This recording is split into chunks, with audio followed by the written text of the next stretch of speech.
Graça e paz. Vamos abrir a palavra em Hebreus, capítulo 3, o verso 13. Vamos ouvir a leitura da palavra de Deus. Antes, exortai-vos uns aos outros todos os dias, durante o tempo que se chama hoje, para que nenhum de vós se endureça pelo engano do pecado. Que Deus revele a palavra aos nossos corações.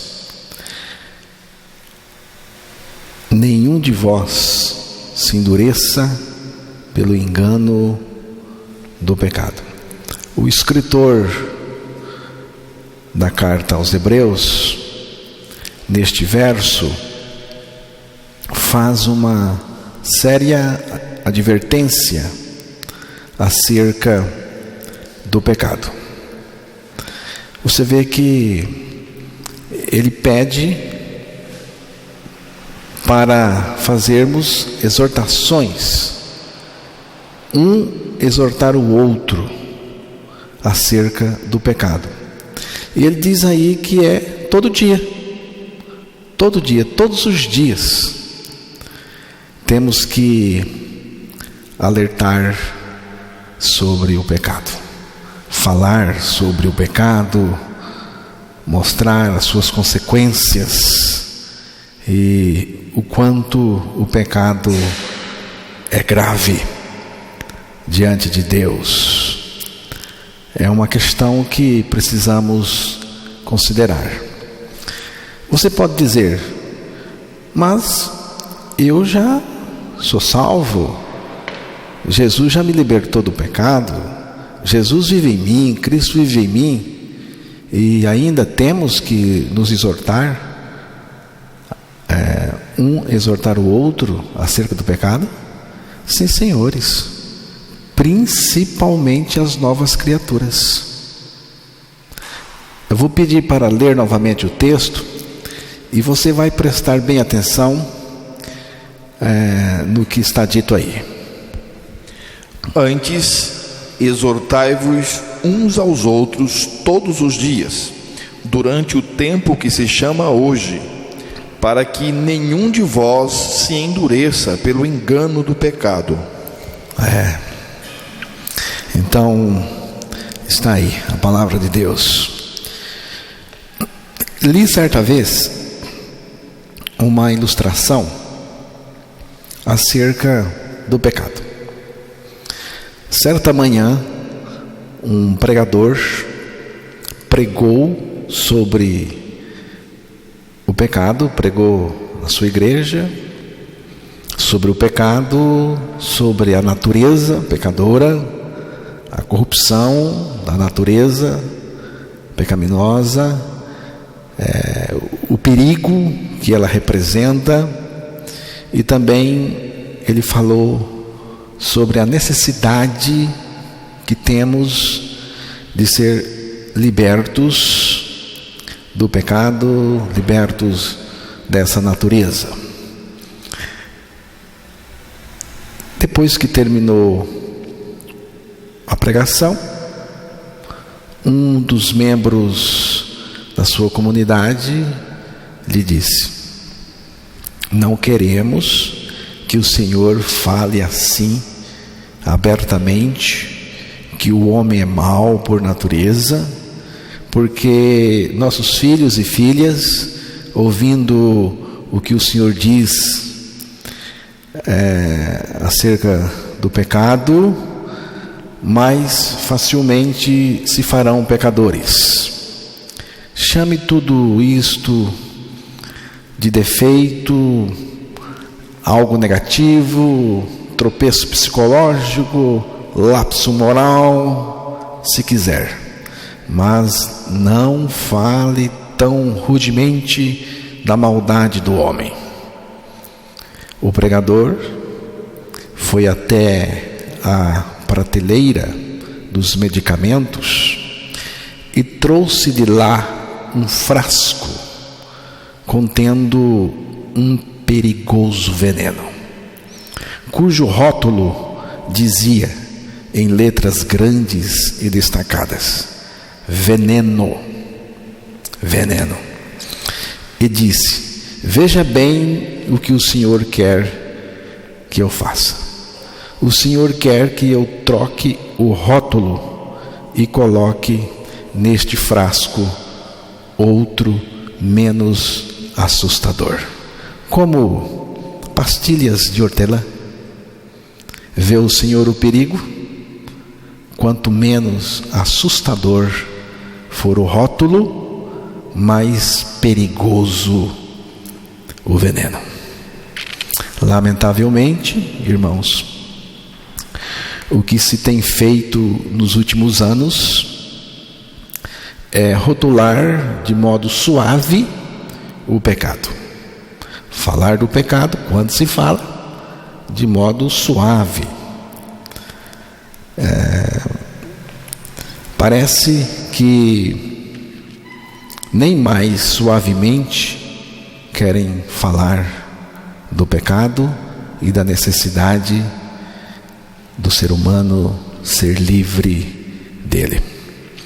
Estamos rotulando o pecado de modo que ele não pareça tão perigoso. Eu não estou autorizado pela palavra de Deus a fazer isto, mas em obediência à palavra de Deus, falar da realidade do pecado, suas consequências e a necessidade que se tem de ser liberto dele. E conhecereis a verdade, e a verdade vos libertará. Foi o que Jesus disse em João capítulo 8, versículo 34. Jesus fala de uma necessidade, de uma libertação, e que ele veio para fazer esta libertação. João capítulo 8, o verso 34. Respondeu-lhe Jesus: em verdade vos digo, que todo aquele que comete pecado é servo do pecado. Mas você pode ler o versículo 32. E conhecereis a verdade, e a verdade vos libertará. Conhecereis a verdade, e a verdade vos libertará. Mas é preciso conhecer a verdade. Se você não quer conhecer a verdade, se você não quer ouvir falar acerca do assunto, então você não poderá ser liberto. Jesus fala aqui: conhecereis a verdade, e a verdade vos libertará.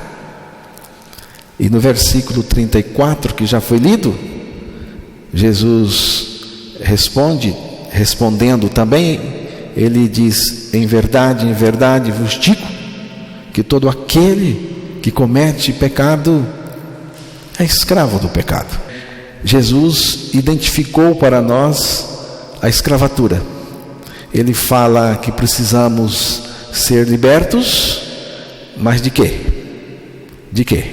Ele diz aqui que há uma escravatura, e a escravatura do pecado no interior das pessoas. Todo aquele que comete pecado é escravo do pecado. Aqui Jesus está mostrando uma natureza que leva a pessoa a cometer o pecado. Se, pois, o Filho vos libertar, verdadeiramente sereis livres. Versículo 36. Jesus se coloca como o libertador, aquele que veio para libertar, e a libertação de Jesus é uma libertação verdadeira. O Filho veio para nos libertar. O Filho, que é Jesus, nos liberta. Mas do que Jesus nos liberta? Alguém responderá: de muitas coisas. Não. Ele nos liberta do pecado, da natureza pecadora. E liberto do pecado, somos libertos de muitas coisas, de muitas outras coisas relacionadas ao pecado.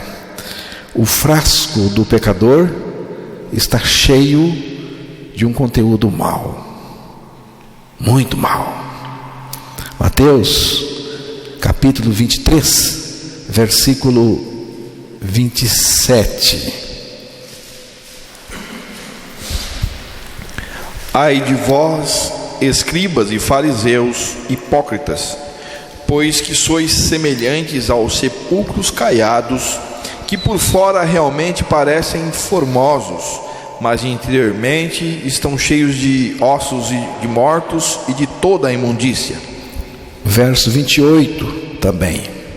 Assim também vós exteriormente pareceis justos aos homens, mas interiormente estáis cheios de hipocrisia e de iniquidade. Jesus diz no primeiro versículo, no versículo 27, a respeito dos fariseus religiosos, fariseus hipócritas, que por fora realmente parecem formosos. Por fora realmente parecem formosos. O que é formosos aqui? É a religião externa. É uma religião que acontece do lado de fora da pessoa. Normalmente é uma coisa bonita, mas está fora. Não tem poder, porque do lado de dentro a coisa está feia. Aqui diz: mas interiormente estão cheios. Jesus quem está dizendo: estão cheios de ossos de mortos e de toda a imundícia. E no versículo 28 ele diz assim: também vós exteriormente pareceis, né? A pessoa parece, ela passa uma impressão.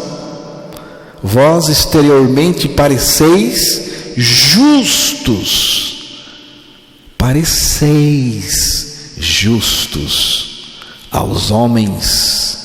Tem que ser aos homens, porque a Deus não dá só para parecer.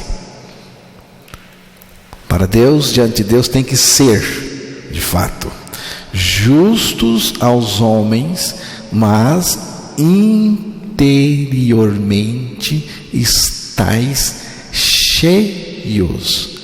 Olha aqui o conteúdo do frasco do pecador: cheios de hipocrisia e de iniquidade. A pessoa está cheia da natureza pecaminosa dela. Para que ninguém diga que esse é o caso dos religiosos, que esse é o caso dos hipócritas, veremos também Romanos capítulo 1, versículo 29, onde o texto está falando não de hipócritas religiosos, estando cheios de toda a iniquidade, fornicação, malícia, avareza, maldade, cheios de inveja, homicídio, contenda, engano, malignidade. Tá bom, basta isto aqui, ó: estando cheios de toda a iniquidade.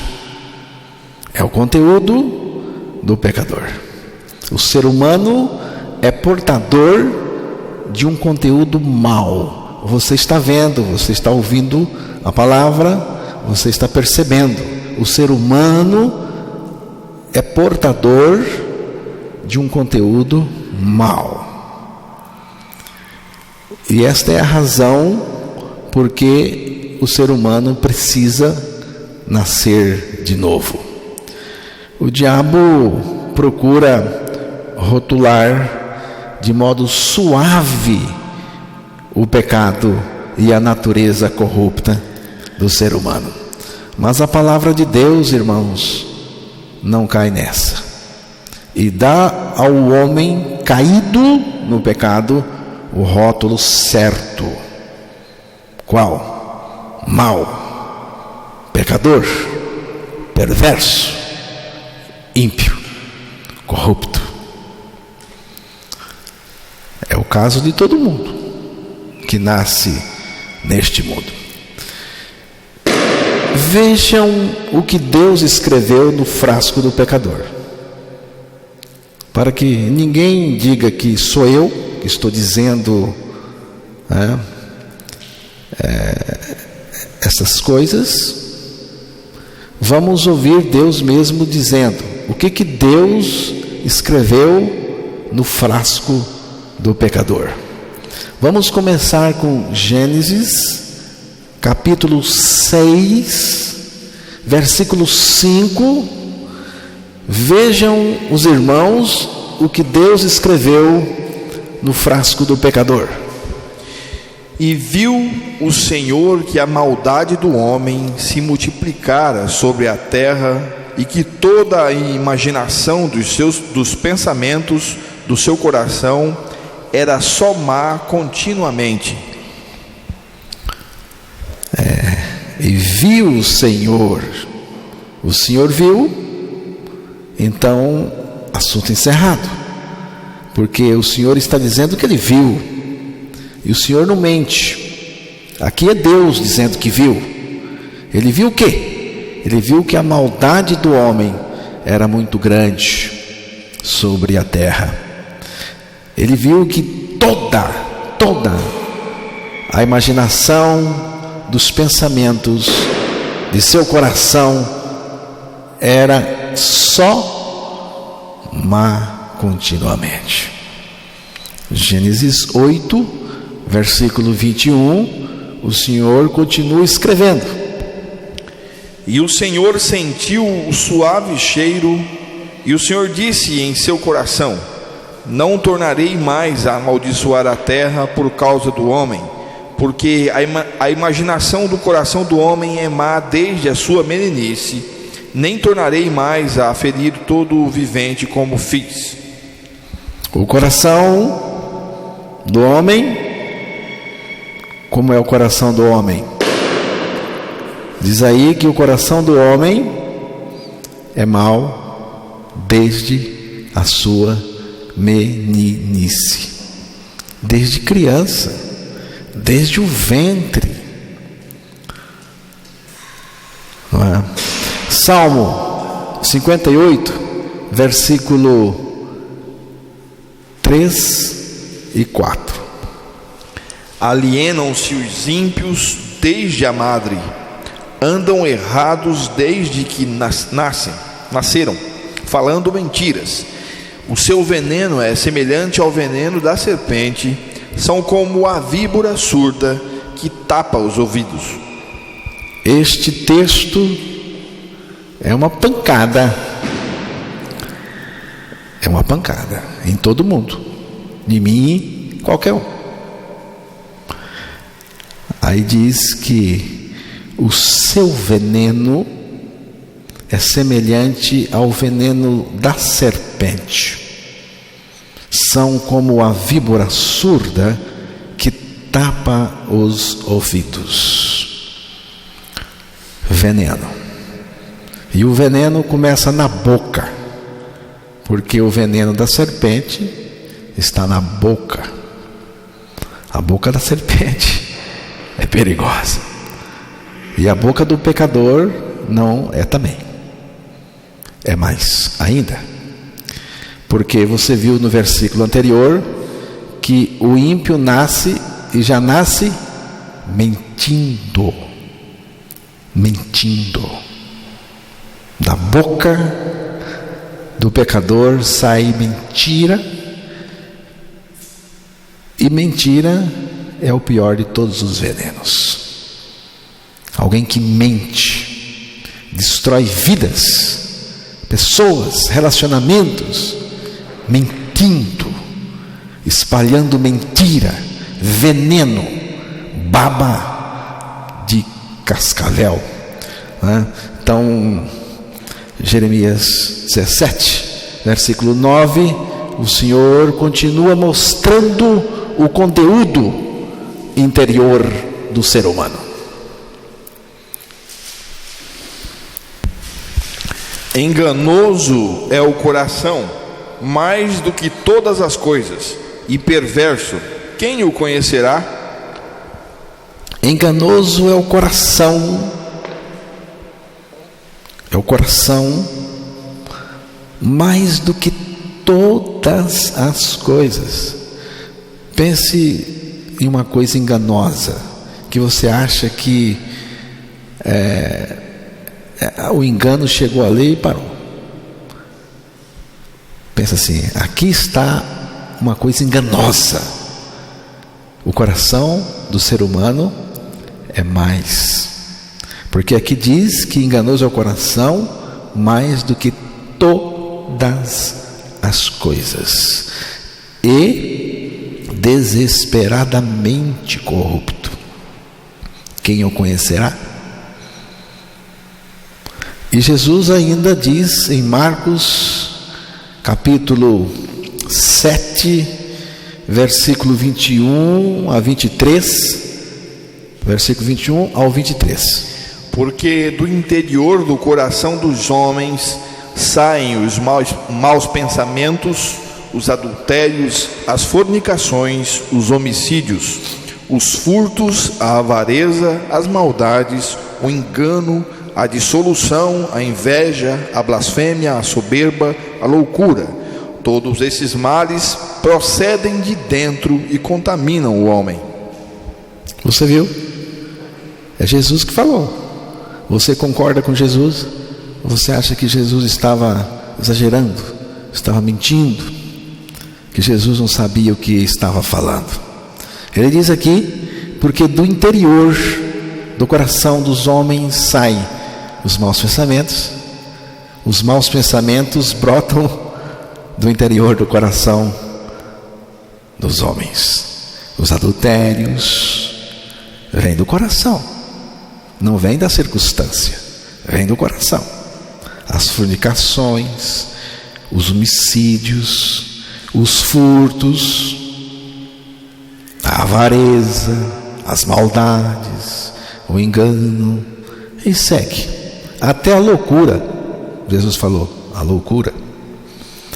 Todos estes males procedem de dentro e contaminam o homem. Do coração dos homens.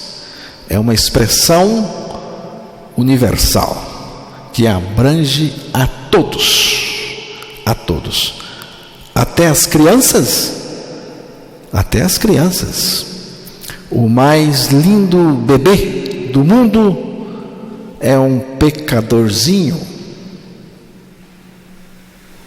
enquanto faz aquele sorriso encantador no berço, a criaturinha leva no coração as sementes de todo tipo de males, de todo tipo de iniquidades.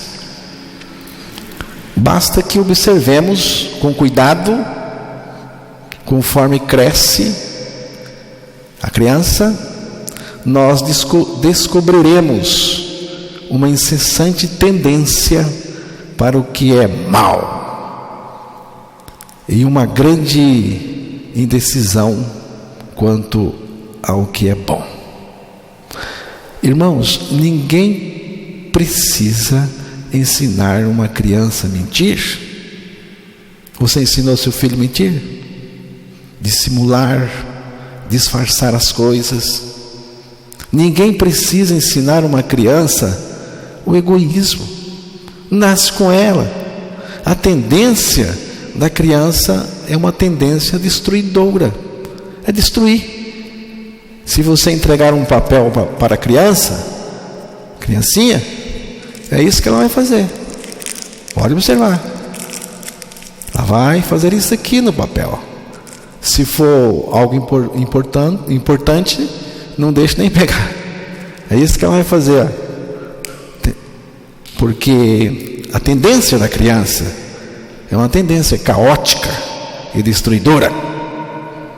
E não precisa ensinar isto à criança. Não é? Quem ensinou essas coisas às crianças? Onde as crianças aprenderam essas coisas? Irmãos, a criança já nasce assim, já nasce instruída em seu coração já nasce programado para essas coisas. Êxodo 32, versículo 22, ali a palavra fala de uma tendência, de uma tendência do coração do ser humano. Então respondeu Arão: não se acenda a ira do meu senhor, tu sabes que este povo é inclinado ao mal. Povo, aqui diz que o povo é propenso. Criança é povo também. O coração do povo é propenso ao mal. Não é? Então, dentre todas as coisas tolas que os pais dizem sobre os seus filhos, nenhuma é pior do que esta. No fundo, o meu filho tem um coração bom. Ele não tem um coração bom. Ele é um bom menino, uma boa menina, mas caiu em más companhias. As más companhias podem sim ajudar a acelerar o processo pecaminoso. Contudo, a questão maior é a natureza, irmãos, a natureza pecaminosa, o coração perverso.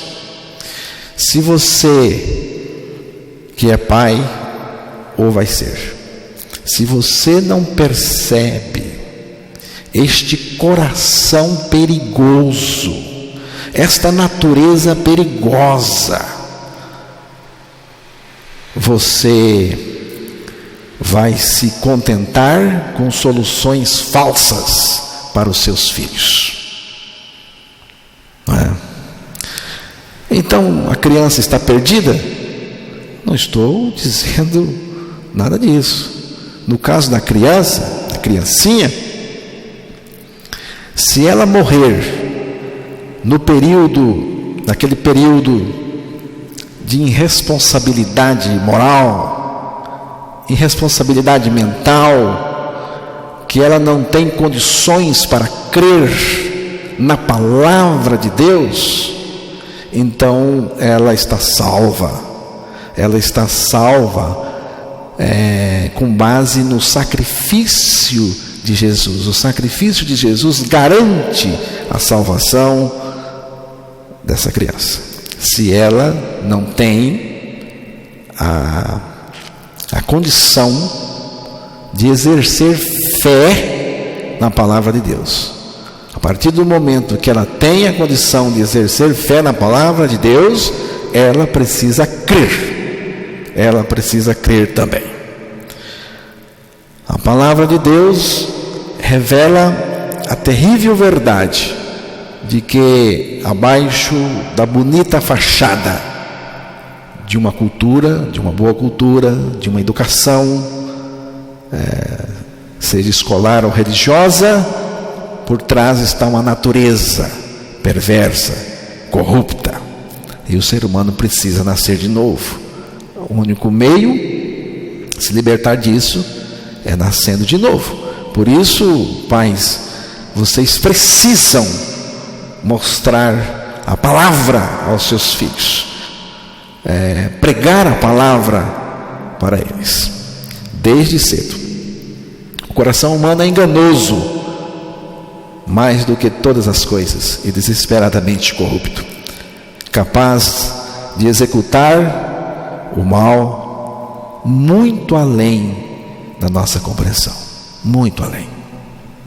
A natureza do homem é má e perversa, pecadora e perigosa. Ela é perigosa. O ser humano precisa ser salvo de si mesmo pelo novo nascimento. A maior necessidade do ser humano é nascer de novo. Gostaria que você soubesse, se você ainda não nasceu de novo, a maior necessidade que você tem, a maior, é nascer de novo, é o novo nascimento. Morrendo em Cristo, perdemos a nossa natureza pecaminosa, nossa vida pecadora, e pela nossa ressurreição juntamente com Cristo, ganhamos a sua vida, a vida de Cristo.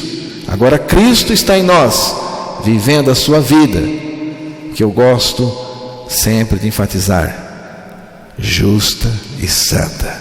Cristo vive a vida dele em nós, a vida dele é justa e santa.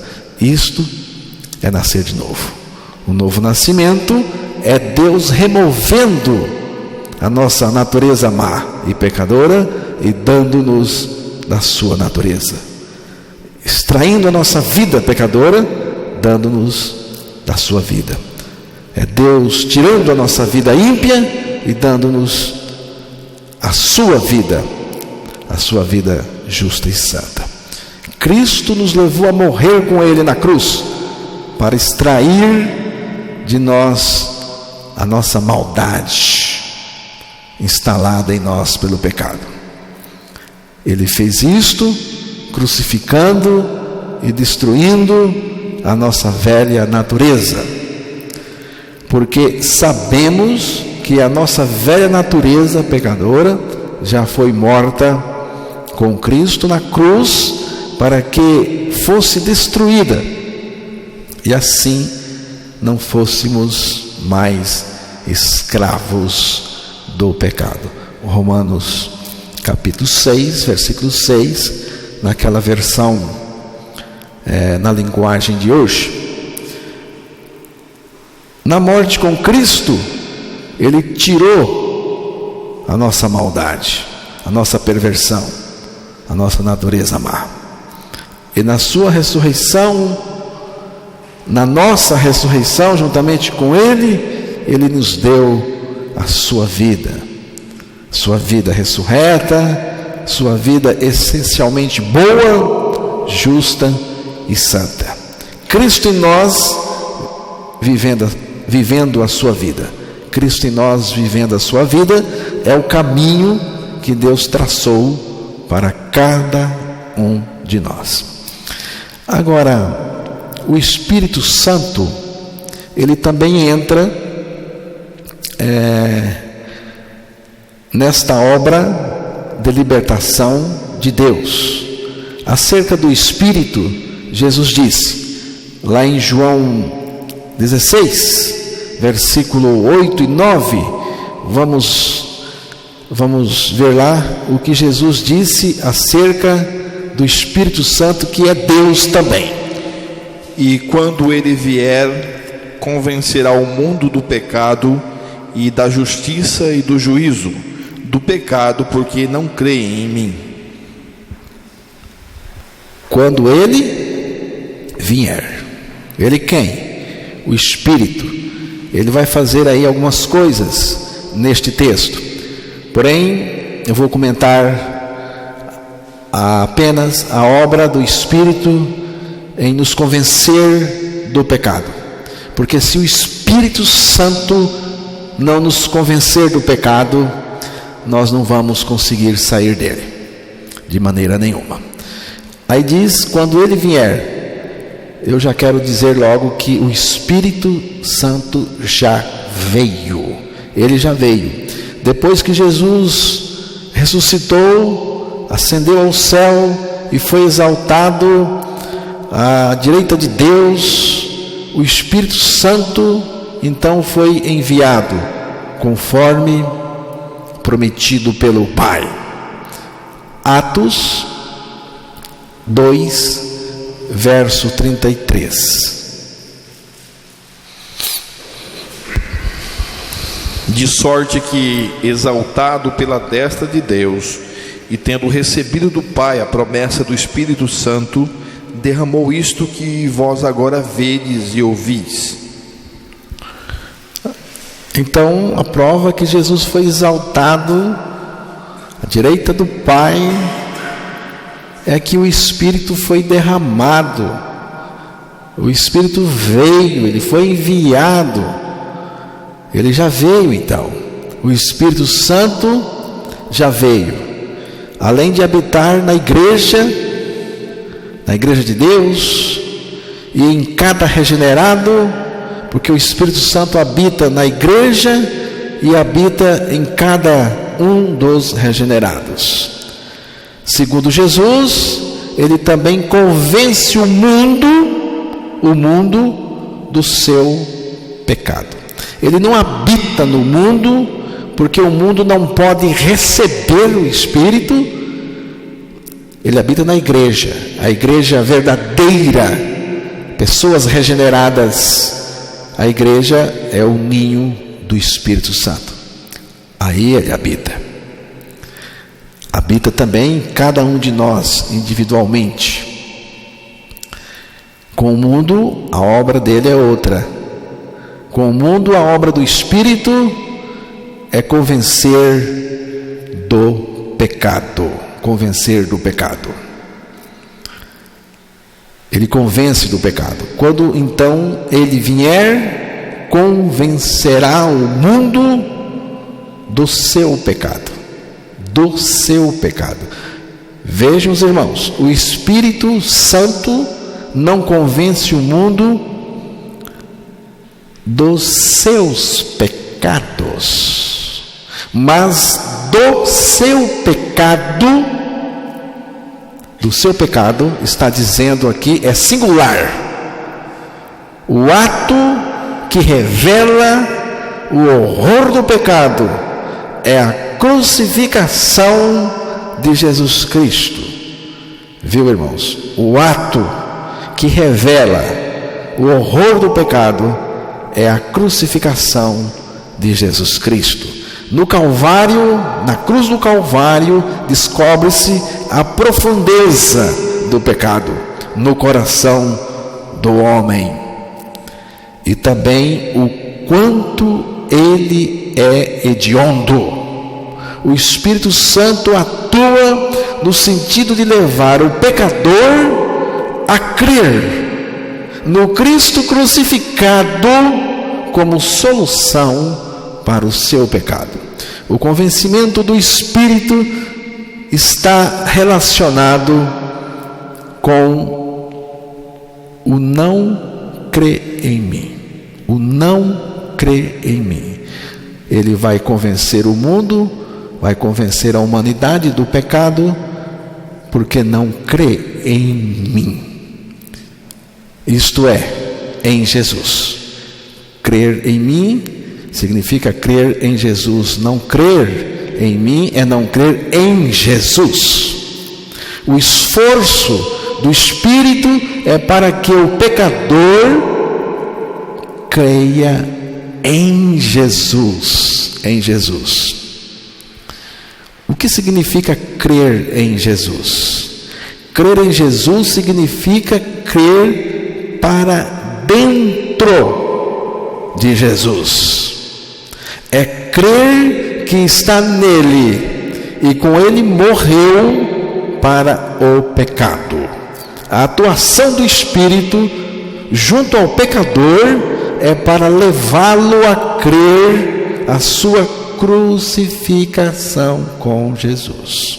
O convencimento do Espírito é para levar o pecador a crer que ele está em Cristo. O Espírito convence do pecado porque não crê em mim. Então o Espírito Santo atua no sentido de levar o pecador a crer que ele está em Cristo, que ele está em Cristo Jesus. João, capítulo 6, versículo 47.